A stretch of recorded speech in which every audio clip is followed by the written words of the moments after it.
Hey there, and welcome back to ElfMom's Kitchen. So, we're gonna do something a little different today. Instead of a recipe, I figured it might be useful to mention a few things that ElfMom thinks are kind of useful to have around. I guess we could do a top 10 of things that ElfMom thinks are essential to have around the kitchen. Now, it is worth mentioning that most of these, especially some of the bigger ticket items, are not strictly necessary. You don't actually really need them. But some of these, you kind of need if you want to cook and bake. They're kind of basic, and we'll get into that. So let's get to it. So, 1. Spatula, whisk, and a wooden spoon. These are absolutely the most basic thing you can have in your kitchen. You kind of need these if you're going to cook. So I don't think I need to say why these are good to have. A wooden spoon is the most versatile thing you can have in your kitchen. You don't want any plastic spoons either. Plastic spoons are no good with high heat. A spatula is kind of almost essential for baking, especially for baking. If you've ever tried to make bread or cookie dough or something kind of sticky like pancakes or waffle batter, you'll find that stuff sticks to your bowl pretty good. And to the spatula, we'll scrape that out nice. It's also pretty useful, especially for bread making, because you can scoop out your dough onto your working surface. And a whisk. Whether it's making scrambled eggs, making some whipped cream, you could use a fork. And a fork would probably work, especially for scrambling eggs. But really you want a whisk. A whisk is designed for this, especially for whipped cream. Next up, we've got, for number 2, our measuring cups and measuring spoons. You've probably seen these before. The measuring spoons will come from about a tablespoon all the way down to like a fourth of a teaspoon. They're really good to have, especially for baking. If you like to bake or want to bake, you're gonna need these because baking is a no mistake zone. We'll need exact measurements for that. You can also get measuring cups that'll go from like a fourth of a cup all the way to a cup, something like that. Which leads into the next thing that you should have, which is number 3 on the list, a glass measuring cup. For measuring cup and measuring spoons are great, but those are a lot better for dry ingredients. This is going to be way, way better from liquids. So you can usually get at least 2 of these. Sometimes they come in sets. Alright, so number 4 is a pastry blender. I've mentioned these before. Rubbing butter into flour is a chore. Not to mention the worst part, the sensation of that floury butter mixture getting under your nails is agonizingly awful. A pastry blender is really good. You just add your butter, you add your flour, and you just start going to work with one of these, cutting it into your dough.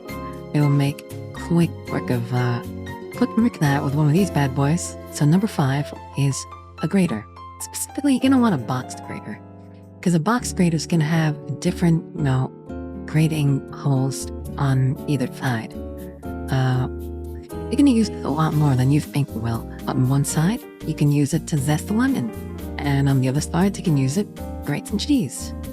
So, number 6 is gonna be a decent set of knives.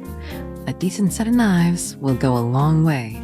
Now, if you don't want to invest in like a full set of knives, I understand. You really only need 1 or 2 knives.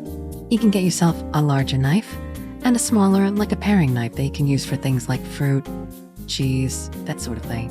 So next up is a cutting board.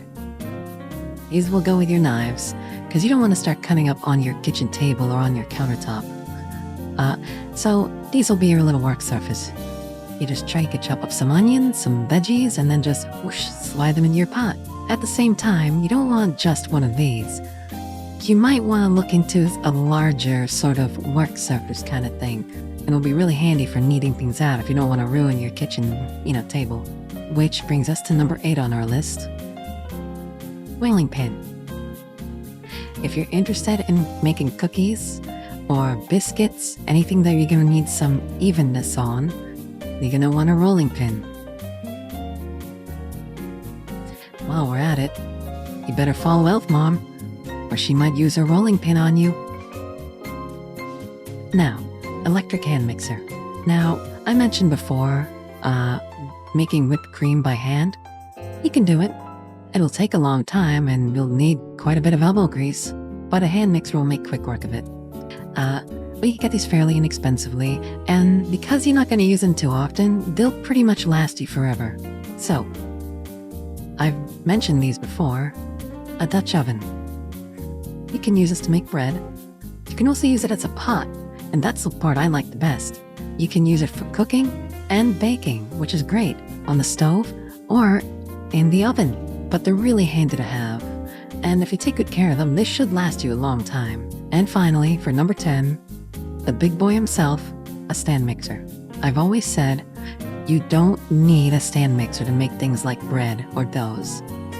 It's nice to have, but you don't really need it. That said, if you've ever been interested in one, you should get one. They are handy to have. Making doughs and cakes and things like that can be a big pain. This makes quick work of that. Of all the things I've mentioned, this will probably be the most expensive compared to all the other ones. But it is worth it. No, I don't expect you to run out and buy one right now. Maybe put it on your Christmas wish list. This is more of like a big ticket item. And bonus round for honorable mention is a mortar and pestle. I've mentioned this before as well. You can get these for dirt cheap made of stone, and it's just a tried and true thing. Honestly, it's honorable mention because you're not going to use this very often. This is nice for grinding spices, for grinding herbs and things like that. Your ancestors used this to make their flour. You can use it to make some garlic aioli. That's it though. I hope you've enjoyed this top 10. It's really more of like a top 11, honestly. But either way, those are just my recommendations of things that I think are pretty nice to have. All of them except for the last one, I suppose, are things that I would consider, if not essential, pretty close to it. If anything, if I had to put it some way, it kind of goes in order of importance. So you're most basic at the number 1 spot, and as they go down, things you might need a little less. Up until you get to luxury of a stand mixer. But either way, those are ElfMom's recommendations for things that she has around the house and she could not live without. So let me know if you have any of these things yourself, or if any of these are things that you don't have, but you've considered having at some point that you thought, maybe I should get one of these. And by the way, also let me know if you'd be interested in me doing something similar to this for ingredients. You know, like sort of essential ingredients they should always have in the house, things like that. Let me know. Until next time.